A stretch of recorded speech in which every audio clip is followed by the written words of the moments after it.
আজ বৃহস্পতিবার সকালে রাজনগরের ঐতিহাসিক রাজবাড়িতে কাঁচা বাদাম গান খ্যাত ভুবন বাদ্যকর সেখানে কিছুক্ষণ ছিলেন তিনি। কথা বলেন প্রতিবেদক তথা রাজ পরিবারের সদস্য সফিউল আলমের সঙ্গে। সাথে ছিলেন শান্তি কমিটির ভারপ্রাপ্ত সম্পাদক প্রদীপ দে।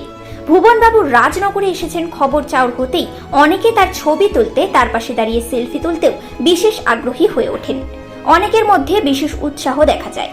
এরপর রাজবাড়ি ঘোরা হয়ে গেলে রাজপরিবারের সদস্যদের অনুরোধে তিনি তার শ্যালক সহ অন্যান্যরা থানা মোড়ে চায়ের আড্ডায় অংশ নেন কিছুক্ষণ। তার আগে সংবাদ মাধ্যম প্রতিনিধি রূপে এই প্রতিবেদকের মুখোমুখি হয়ে কিছু প্রশ্নের উত্তর দেন ভুবনবাবু। যে গানটির জন্য তার জনপ্রিয়তা দেশের সীমানা ছাড়িয়ে বিদেশেও এবং যা অনেকখানি ভাইরালও হয়েছে, সেই কাঁচা বাদাম গানটি আবারও নিজের কণ্ঠে গেয়ে শোনান তিনি। উল্লেখ্য, ভুবন বাদ্যকরের বাড়ি দুবরাজপুর থানার কুড়ালজুড়ি গ্রামে ও তার শ্বশুরবাড়ি রাজনগর ব্লকের আড়ালিতে। সেই সুবাদে মাঝে মধ্যে রাজনগর আসেন তিনি। বীরভূমের রাজনগর থেকে মোহাম্মদ সফিউল আলমের রিপোর্ট, নিউজ প্রাইম টাইমস। আমার নিজের গানেই তো ভাইরাল হয়েছি, আর নিজের গলা বা অন্য কারো গান বলাতে নয়, তবে কাঁচা বাদাম যে আমি আসেছি সেটা হচ্ছে আরে বাদাম হাসে পালো মাথা চিড়ে চুলে সিটি গোলে চুড়ি মালা দিয়ে মোবাইলে বডি ভাঙা দিয়ে বাদাম মোবাইলে বডি গুলো 5 টাকা দাম পায়ে তুড়া হাতের বালা থাকে যদি সিটি বলেছেন দিয়ে যাবেন তাতে সমানে সমান তোমরা বাদাম পাবেন।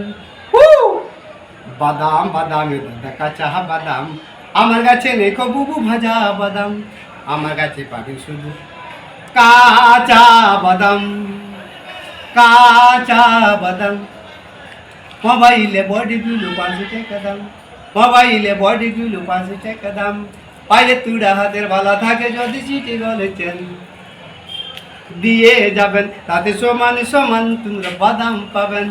বাদাম বাদামি দাদা কাঁচা বাদাম আমার কাছে নেই কবু ভাজা বাদাম, আমার কাছে পাবেন শুধু কাঁচা বাদাম। জয় রাধে। খুব সুন্দর। আচ্ছা, এখানে আমি এরপরেও একাধিক গান লিখেছেন, তাই? হ্যাঁ। এখন কি ভবিষ্যতে আবার এই ধরনের আরো গান লেখার ইচ্ছা রয়েছে? হ্যাঁ, এইভাবে আমার যেন গানের যেন আরো ভরপুর হয়ে যায়।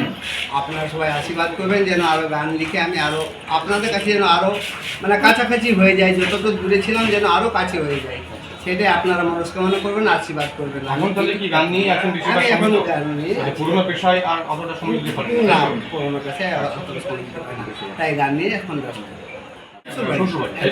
আচ্ছা আচ্ছা, তার জন্য আমরা আমাদের এলাকায় জামাই হচ্ছে উনি আমার শালা। আচ্ছা, আপনি একটু পাশে আসবেন, আপনি একটু সামনে চলে আসুন। আচ্ছা, উনি আপনার শালা করছেন। আচ্ছা, বড় শালা। ওনার সঙ্গে একটা কথা হয়েছিল এবং জানতাম।